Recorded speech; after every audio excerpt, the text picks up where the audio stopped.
পর পুরুষকে দেখানোর জন্য মহিলাদের জন্য সাজসজ্জা করার অধিকার ইসলাম দেয় নাই, বরং ইসলাম সাজসজ্জা করার অধিকার দিয়েছে ঘরের ভিতরে। কোথায়? কিন্তু এখন উল্টা হয়ে গেছে, ঘরের ভিতরে যখন মেয়েরা থাকে, মহিলারা থাকে, তখন সাজসজ্জা করে না, যত পুরান জামা আছে সেটা পরে থাকে, যখনই বাহিরে বের হয় বেপর্দায় আর সাজসজ্জা করে বের হয়। ঠিক কিনা বলেন? কথা বলেন ঠিক কিনা?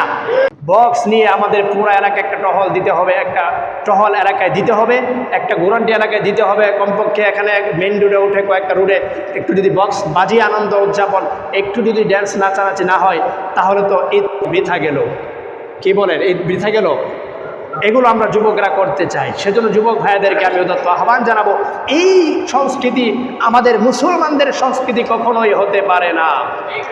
ঠিক আল্লাহ পাক রব্বুল আলমিনের দরবারে লাখ কোটি শুকরিয়া যে আল্লাহ পাক রব্বুল আলমিন আমাকে আপনাকে পবিত্র জুমার দিন রমজানুল মুবারকের সর্বশেষ জুমাতুল বিদাতে আল্লাহ পাক রব্বুল আলমিন আপনাকে সর্বাগ্রে জামিয়া মসজিদের মধ্যে আসার তৌফিক দান করেছেন। সেজন্য আপনারা খুশি না বেজার?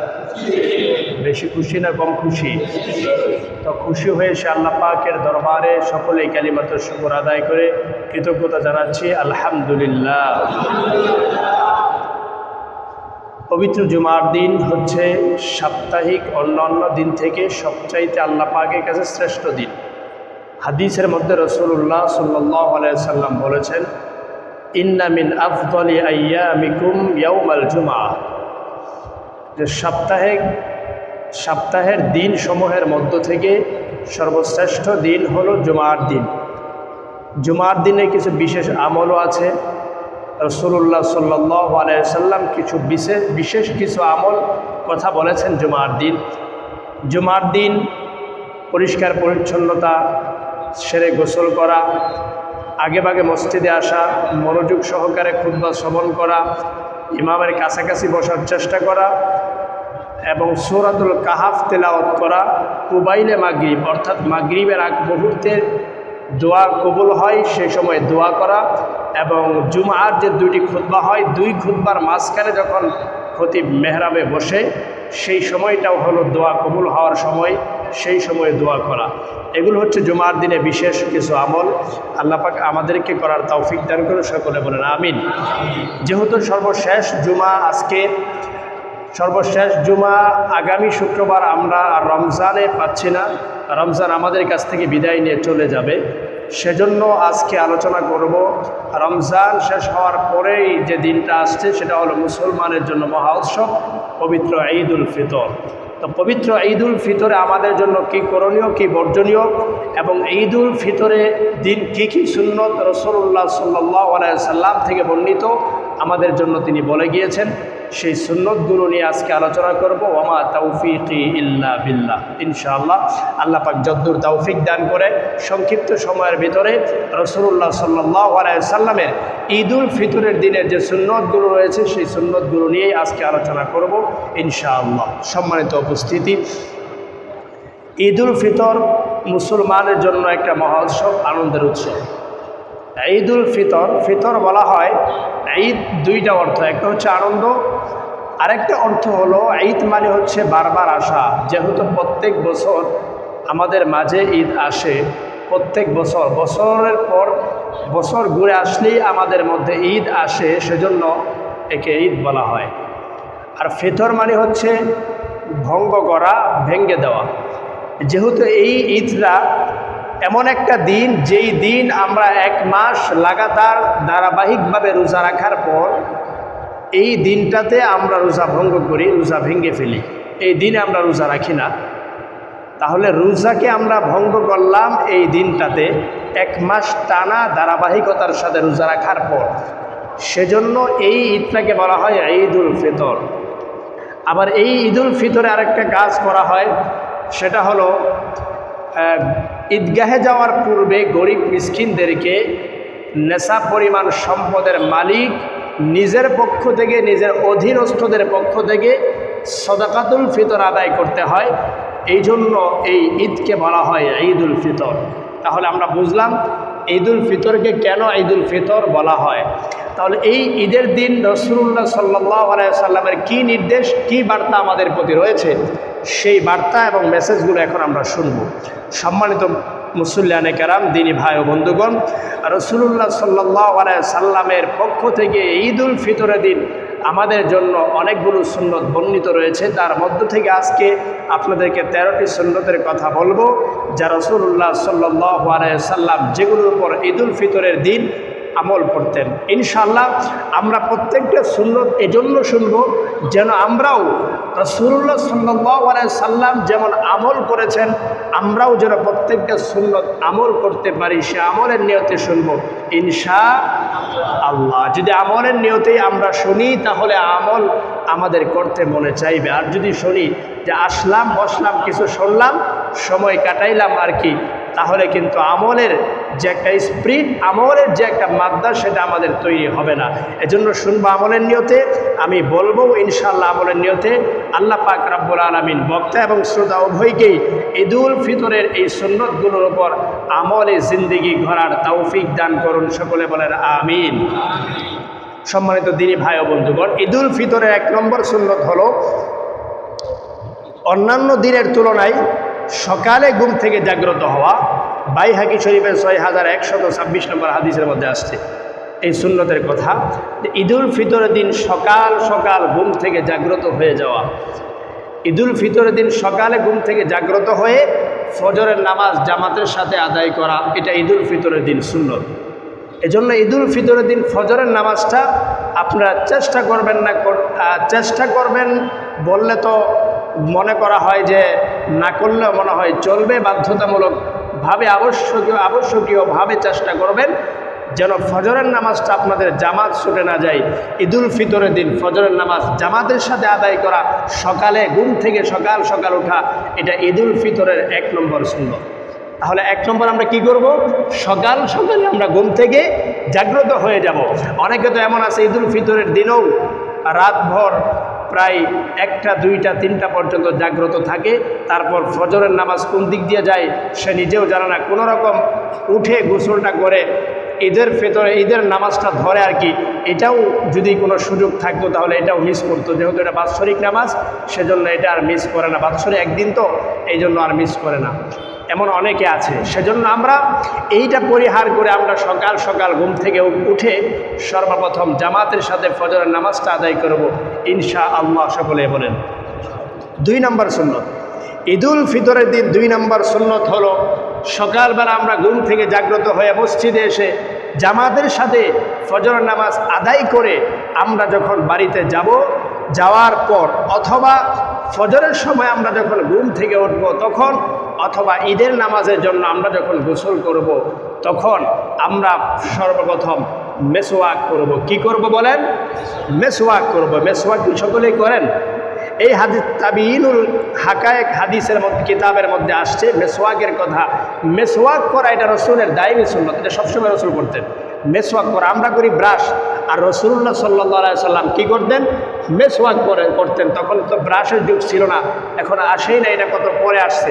তো মেসওয়াক করলে এমনিতেই বৈজ্ঞানিকভাবে মেসওয়াকের মাধ্যমে মুখের অনেক উপকারিতা রয়েছে, যেগুলো ব্রাশের মাধ্যমে সেই উপকারিতাগুলো সাধন হয় না। 1 নম্বর, মেসওয়াক করলে 1 নম্বর যে উপকারিতা, আল্লাহ পাক এর মাধ্যমে রসুলের আদর্শ যেহেতু, সুন্নত যেহেতু, এই কারণে এর মাধ্যমে মুখে যে একটা দুর্গন্ধ আছে সেটা দূর হয়ে যায়। মেসওয়াকের মাধ্যমে দাঁতের মাড়ি মজবুত হয়, দাঁতের গোড়া মজবুত হয়, দাঁত পরিষ্কার হয়।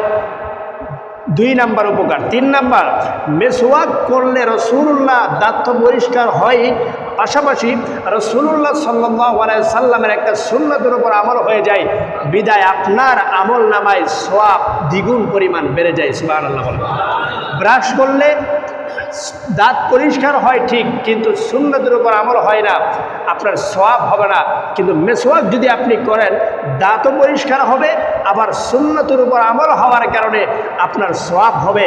আচ্ছা বলেন তো দেখি, যেই কাজের মাধ্যমে আপনার মূল উদ্দেশ্য দাঁত পরিষ্কার করা এটাও হয়ে যায়, আবার আমল নামায় সওয়াব হয়ে যায়, ওইটা ভালো না শুধু দাঁত পরিষ্কার হয় সওয়াব হয় না? ওইটা ভালো। কোনটা ভালো বলেন? সেজন্য আমরা সবসময় মেসওয়াক করব। নামাজের মধ্যে যদি মেসওয়াক করে নামাজ পড়ি, সেই নামাজের সওয়াব আরও বেড়ে যায়। এমনিতে নামাজ পড়লে যে সওয়াব হয়, মেসওয়াক করে যদি নামাজ পড়ি, রাসূলের সুন্নত এটা মেনে যদি নামাজ পড়ি, নামাজের সওয়াব, নামাজের মনোযোগ, নামাজের খুশু আরও দ্বিগুণ পরিমাণ বেড়ে যায়। ঠিক কিনা বলেন? সেজন্য রাসূলুল্লাহ সুন্নতরা ঈদুল ফিতরের দিন তো আদায় করবই, সব সময়ের জন্য নামাজের মধ্যে একটা মেসওয়াক সবসময় পকেটের ভিতরে রেখেই দিব। যখনই নামাজের মধ্যে আসব একটু মেসওয়াক করে, মেসওয়াক দুইটা ঘষা দিয়ে মেসওয়াক করে কুলি করে এসে নামাজে দাঁড়াবো। আল্লাহ পাক এর বরকতে নামাজের মনোযোগ আরও দ্বিগুণ বাড়িয়ে দিবে ইনশাআল্লাহ। সম্মানিত উপস্থিতি, তো ঈদুল ফিতরের দিন 1 নম্বর সুন্নত সকালবেলা সকাল সকাল ঘুম থেকে জাগ্রত হয়ে যাওয়া, ফজরের নামাজ জামাতের সাথে আদায় করা। 2 নম্বর সুন্নত মেসওয়াক করা। 3 নম্বর সুন্নত ঈদুল ফিতরের দিন ঈদগাহে আসার পূর্বে, নামাজে আসার পূর্বে গোসল করা। এটা ঈদুল ফিতরের দিনের সুন্নত। গোসল করা, পরিষ্কার পরিচ্ছন্ন হওয়া, চুল দাড়ি রব এগুলো কেটে গোসল করা। গোসল করা হলো ঈদুল ফিতরের দিনে 3 নম্বর সুন্নত। তাহলে আমরা বুঝলাম, প্রথমে আমরা সকালে ঘুম থেকে উঠব, নামাজটা আদায় করব জামাতের সাথে ফজরের, তারপরে আমরা মেসওয়াক করব এবং পরিষ্কার পরিচ্ছন্নতার কাজ সেরে আমরা ঈদগাহে আসার জন্য ঈদুল ফিতরের দিনের জন্য আমরা গোসল করব। 4 নম্বর সুন্নত ঈদুল ফিতরের 4 নম্বর সুন্নত হলো শরীয়ত সম্মত সাজসজ্জা করা, যেটা বুখারী শরীফের হাদিসের মধ্যে আসছে। শরীয়ত সম্মত সাজসজ্জা পুরুষের জন্য যতটুকু ইসলাম অধিকার, ইসলাম অনুমোদন দিয়েছে, যতটুকু অনুমতি ইসলাম দিয়েছে, সেই অনুমতিকে মেনে, ইসলামের বিধানকে মেনে সাজসজ্জা করব। যার কাছে যতটুকু সমর্থন রয়েছে, সমর্থ অনুযায়ী ঈদুল ফিতরের দিন আমরা চেষ্টা করব আমাদের সবচাইতে ভালো জামাটা, সবচাইতে ভালো পরিষ্কার জামাটাকে ঈদের দিন পরার জন্য। সেটা একটা সুন্নত। আমরা আমাদের সমর্থ অনুযায়ী আমরা পরব। নতুন জামা পরতেই হবে এমনটা নাই, বরঞ্চ পরিষ্কার সবচাইতে সুন্দর জামাটা ঈদের দিন পরা, সেটাই হলো সুন্নত। সেজন্য আমরা সাজসজ্জা করব শরীয়ত সম্মত। কেন শরীয়ত সম্মত? কারণ হচ্ছে পুরুষের জন্য আংটি ব্যবহার করা, সোনার আংটি ব্যবহার করা অথবা অন্য কোনো আংটি ব্যবহার করা, সেটা কিন্তু পুরুষের জন্য জায়েজ নাই। সোনা ব্যবহার করা পুরুষের জন্য কি নাই? জায়েজ নাই। স্বর্ণের আংটি ব্যবহার করা জায়েজ নাই। এখন যদি আমরা স্বর্ণের আংটি পরে তারপর আমরা সাজসজ্জা করি, তাহলে কিন্তু এটা শরীয়ত সম্মত সাজসজ্জা হলো না। পুরুষের জন্য হলুদ কাপড় পরিধান করা, রেশমি কাপড় পরিধান করা, পশমি কাপড় পরিধান করা, এটা ইসলামে বৈধতা দেয় নাই। সুতরাং কোনো পুরুষ যদি ঈদের ফিতরের দিন হলুদ জামা পরে, হলুদ পাঞ্জাবি পরে, হলুদ কালারের, তারপরে আপনার রেশমি কাপড় পরিধান করে, আংটি ব্যবহার করে, তাহলে কিন্তু সেটা জায়েজ নাই। হ্যাঁ, পুরুষের জন্য রূপার আংটি ব্যবহার করা জায়েজ। রূপা ছাড়া স্বর্ণ এবং অন্য কোনো আংটি ব্যবহার করে ইসলাম অনুমোদন দেই নাই। সেজন্য আমরা সাজসজ্জা করব শরীয়ত সম্মত, শরীয়তবিহীন সাজসজ্জা আমরা করব না। এবং পোশাক আমরা পরিধান করব সেটা ইসলামী পোশাক। ইসলাম যে সকল পোশাকের বৈধতা দেয়, পোশাকের ক্ষেত্রে ইসলামের নীতি আছে 7টা মূলনীতি ইসলাম পোশাকের ক্ষেত্রে বলেছে। 1 নম্বর মূলনীতি হলো আমরা পোশাক পরিধান করব এমন পোশাক, যেই পোশাক পরিধান করলে পরে আমাদের ভেতরে অহংকার আসবে না। অহংকারে পোশাক পরিধান করা ইসলামে বৈধতা দেয় নাই। রাসূল বলেন, যে ব্যক্তি দুনিয়ার মধ্যে দম্ভ ভরে চলবে, দম্ভ ভরে দুনিয়ার মধ্যে যে ব্যক্তি চলবে, অহংকারটা হলো আল্লাহ পাকের চাদর। কার চাদর? আল্লাহ পাকের চাদর। অহংকার, দাম্ভিকতা। এখন আল্লাহ পাকের এই চাদর নিয়ে যদি দুনিয়ার কোনো মানুষ করতে চায়, তাহলে আল্লাহ পাকের সেই চাদর নিয়ে সে যেন কারাকারি শুরু করে দিল। আল্লাহ পাকের সাথে যে কারাকারি শুরু করবে, সে কি আল্লাহ পাকের সাথে কুলিয়ে উঠতে পারবে? পারবে না। সুতরাং আমরা অহংকার আসে এমন পোশাক পরিধান করব না। 2 নম্বর কথা হলো পোশাক পরিচ্ছেদ আমরা পরব, এটা আল্লাহ পাক বলছেন কোরআনে কারীমের মধ্যে সৌন্দর্যের কথা বলছেন আল্লাহ পাক, যে জিনাতুল হায়াত, এটা দুনিয়ার সৌন্দর্য, মানুষের জন্য সৌন্দর্য। তো পোশাক পরিচ্ছেদের মাধ্যমে সুনাম সুখ্যাতি প্রকাশ করা, সুনাম সুখ্যাতি সুহরতের পোশাক পরিধান করার জন্য হাদিসের মধ্যে নিষেধাজ্ঞা আছে। রাসূল বলেন, মান লাবিসা সাওবা শুহরাতিন ফিদ দুনিয়া আলবাসাহুল্লাহু সাওবা মাসাল্লাতিন ইয়াউমাল কিয়ামা। দুনিয়ার বুকে যে ব্যক্তি সুনাম সুখ্যাতির পোশাক পরিধান করবে, কিয়ামতের ময়দানে তাকে লাঞ্ছনার পোশাক পরিয়ে দেওয়া হবে, রাসূলুল্লাহর হাদিস। সেজন্য আমরা সুনাম সুখ্যাতির পোশাক পরিধান করব না, শরীয়ত সম্মত সাজসজ্জা করব।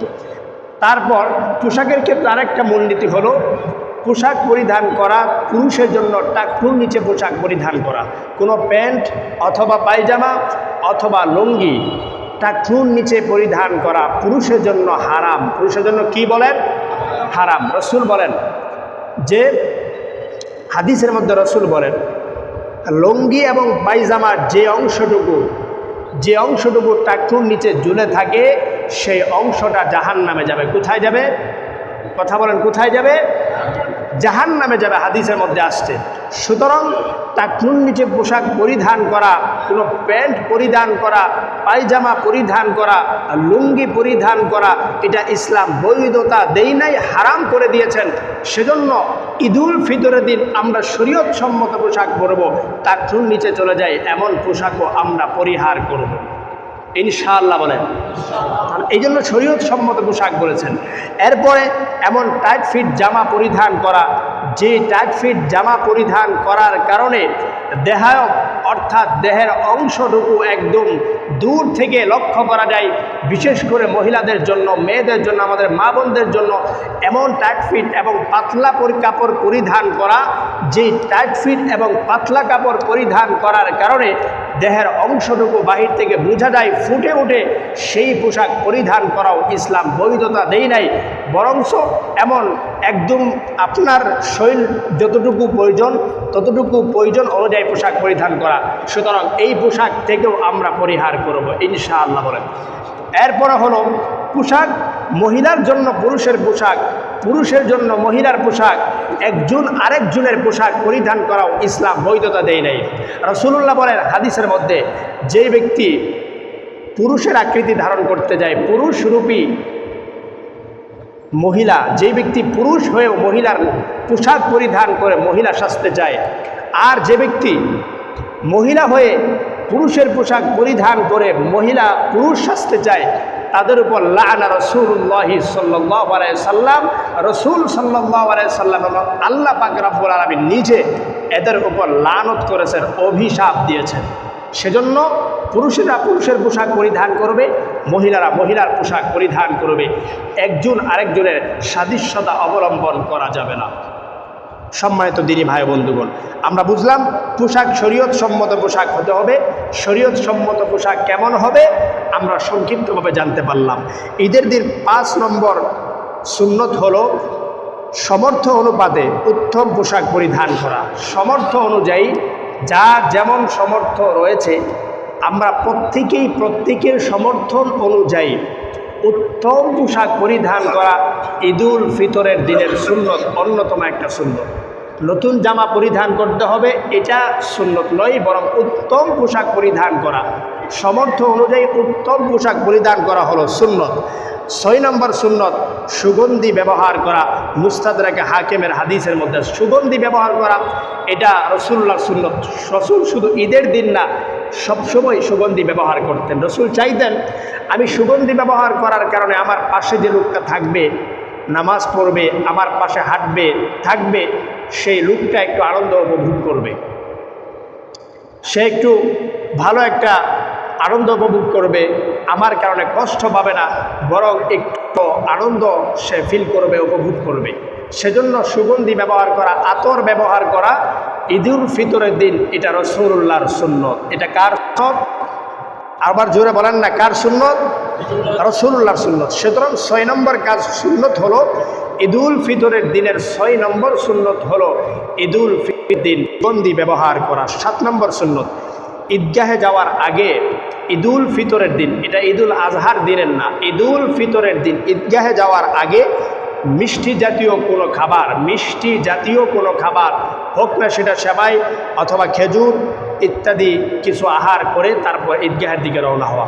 তাহলে 7 নম্বর সুন্নত হলো ঈদুল ফিতরের দিন ঈদগাহে যাওয়ার আগে মিষ্টি জাতীয় কোনো খাবার খাওয়া।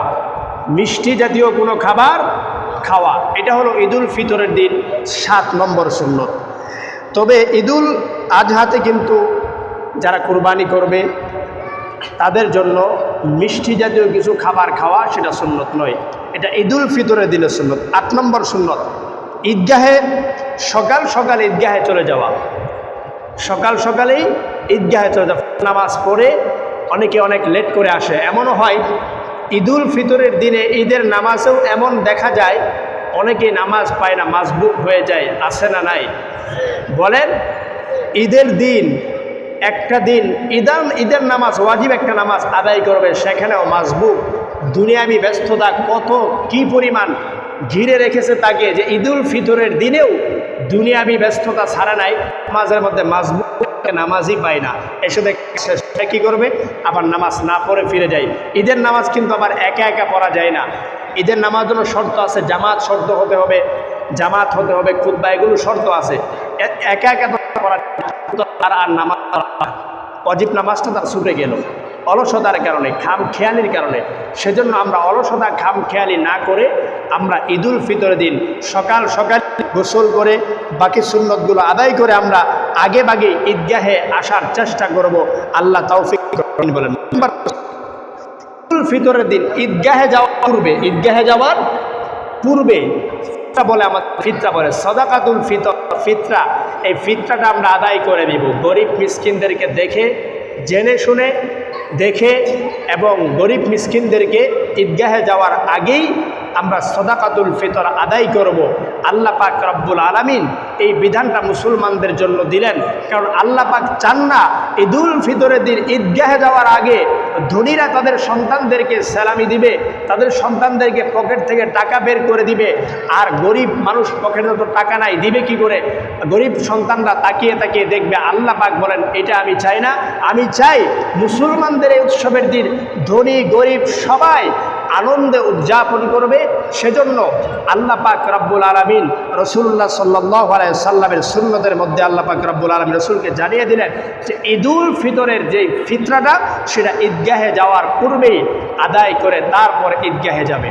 সুতরাং আমরা সাদাকাতুল ফিতরটা ঈদগাহে যাওয়ার আগেই আদায় করে দেওয়ার চেষ্টা করব, অথবা যদি আগে আদায় করে দেই, ঈদগাহে যাওয়ার আগে সকালবেলা না করে যদি আমরা আগের দিন আদায় করে দিই তাহলেও আগে আদায় করতে পারবো, কোনো সমস্যা নাই। আমরা মূল কথা হলো ঈদের নামাজে যাওয়ার আগে আমরা এই সদকা আদায় করে দিব। আল্লাহ তৌফিক দেন, আমিন বলেন। এরপর 10 নম্বর সুন্নত হলো ঈদের নামাজ ঈদগাহে আদায় করা, বিনা অপারগতায় মসজিদে আদায় না করা।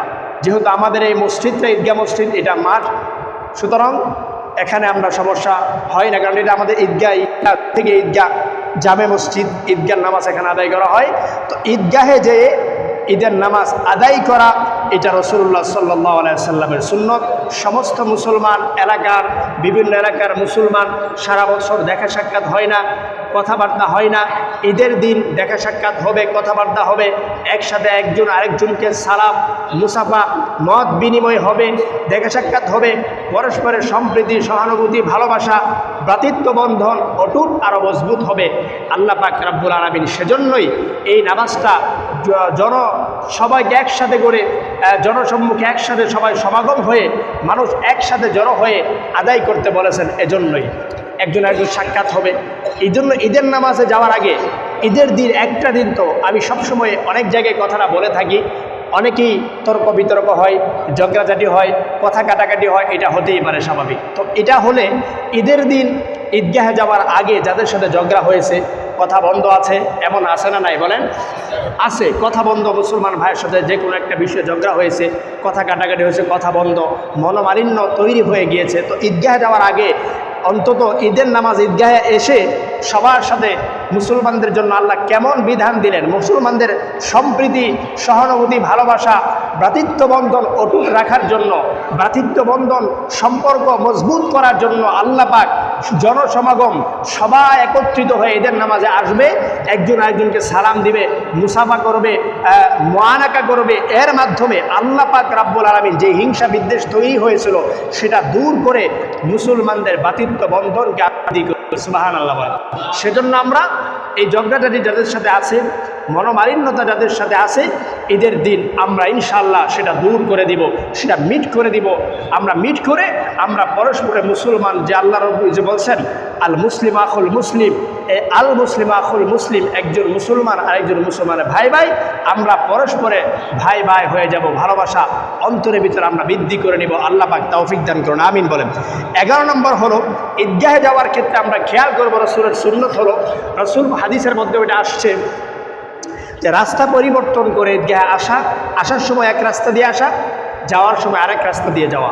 এখন যাদের বাড়ি মনে করেন একই রাস্তায়, তারা কি করবে? এক রাস্তায় আসলে আরেক রাস্তায় গেলে তো একই রাস্তায় যেতে হয়, একই রাস্তায় আসতে হয়।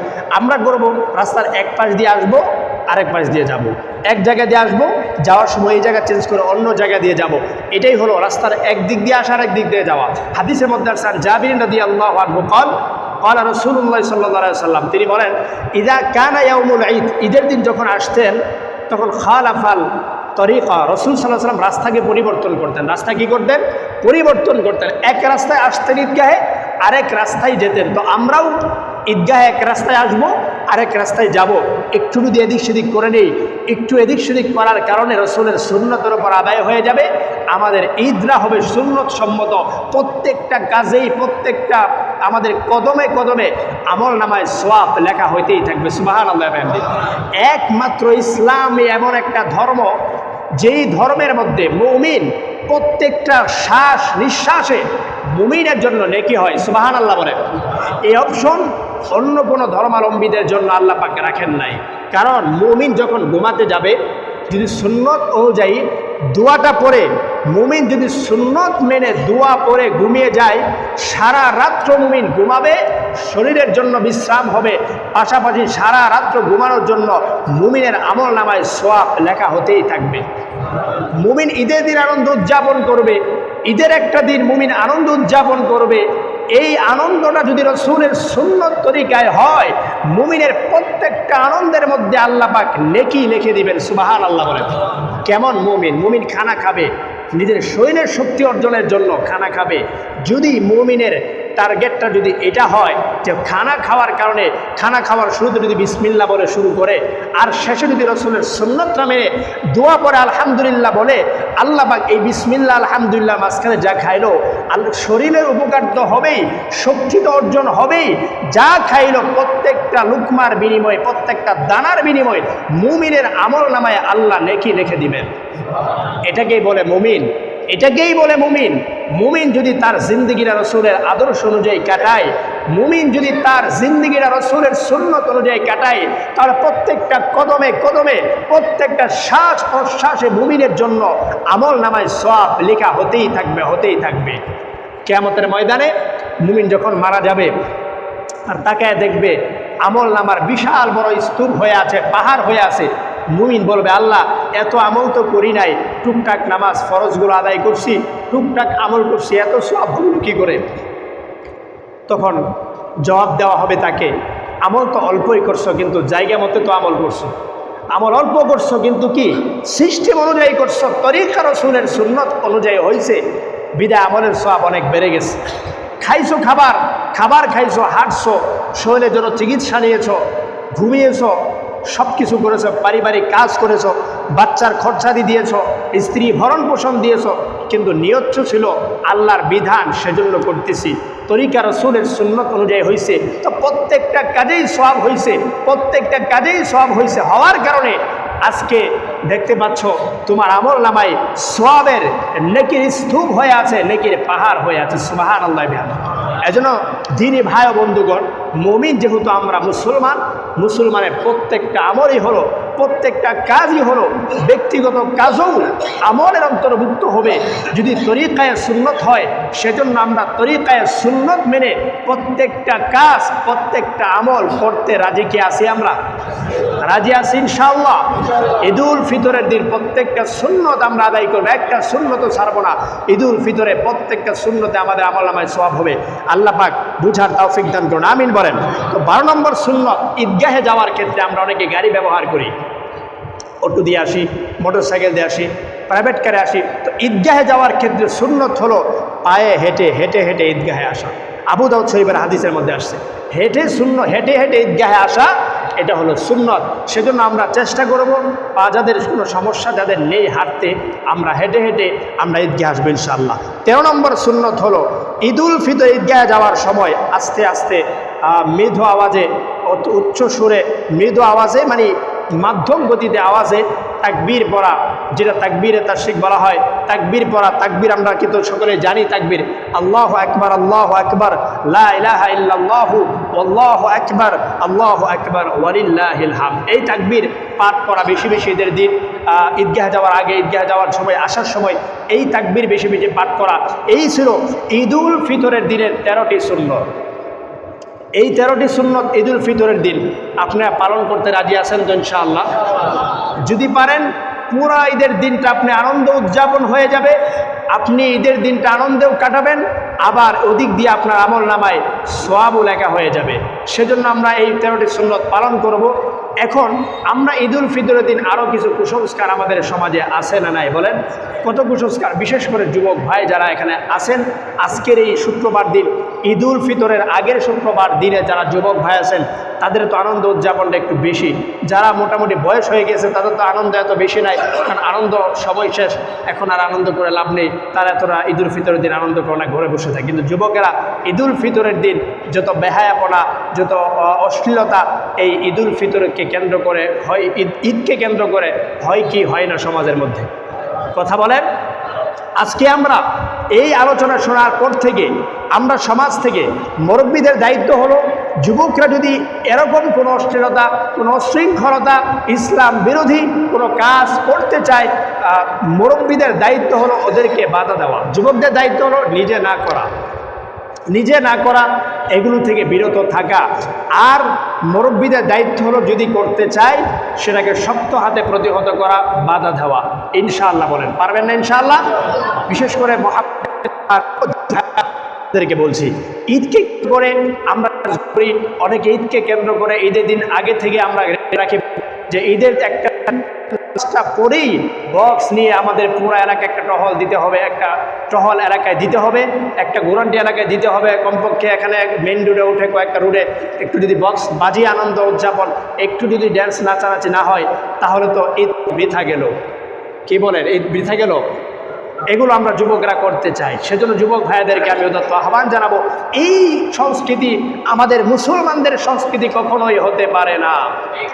ঠিক বলেন, এটা মুসলমানদের সংস্কৃতি নয়, এটা তো হিন্দুয়ানার সংস্কৃতি। বক্স বাজানো, আনন্দ উদযাপন করা, ড্যান্স করা, নাচ গান করা, ইসলামে এগুলোর কোনো স্থান ইসলামে নাই। আবার অনেক জায়গায় অঘটনও ঈদের দিনকে কেন্দ্র করে ঘটে, এগুলো থেকে আমরা বিরত থাকবো। অন্তত বক্স বাজিয়ে কোনো গান বাজনা ঈদের দিন আমরা বাজায়ে পবিত্র দিনটাকে আমরা নষ্ট করে দেবো। এই যে নামাজটা পরে মসজিদ থেকে বের হয়ে যে গুনাহ লিপ্ত হলাম, নামাজটা যে বললাম তাই একটু সওয়াব হয়েছে, গুনাহ করে সেই সওয়াবটাকে আমরা নষ্ট করে দিলাম। সেজন্য কোনো রকমের বক্স আমরা ঈদের দিনকে কেন্দ্র করে বাজাবো না ইনশাআল্লাহ। পাক যুবক ভাইদেরকে সবাইকে বুঝার তৌফিক দান করে, সকলে বলেন আমিন। তারপরে আমরা যে কাজটা করি, আমাদের মা বোনদেরকে ঈদের দিন আমরা বেপরদায় সাজসজ্জা করে বেপরদায় আমরা ছেড়ে দিই রাস্তাঘাটে, ঠিক কিনা বলেন? বেপরদায় আমরা ছেড়ে দিই। এখন তো গ্রাম এলাকাগুলোতেও এটা ছড়িয়ে পড়ছে, ভাইরাস হয়ে গিয়েছে। ঈদের দিন, একটা দিন ঈদের দিন যদি বাহিরে বের না হওয়া যায়, একটু সাজসজ্জা করে যদি বের না হওয়া যায়, আরে সাজসজ্জা তো ইসলামে এটা বৈধতা দিয়েছে, কিন্তু মানুষকে অপুরুষকে পরপুরুষকে দেখানোর জন্য, মহিলাদের জন্য সাজসজ্জা করার অধিকার ইসলাম দেয় নাই, বরং ইসলাম সাজসজ্জা করার অধিকার দিয়েছে ঘরের ভিতরে। কোথায়? কিন্তু এখন উল্টা হয়ে গেছে, ঘরের ভিতরে যখন মেয়েরা থাকে, মহিলারা থাকে, তখন সাজসজ্জা করে না, যত পুরান জামা আছে সেটা পরে থাকে। যখনই বাহিরে বের হয় বেপরদায় আর সাজসজ্জা করে বের হয়, ঠিক কিনা বলেন? কথা বলেন, ঠিক কিনা?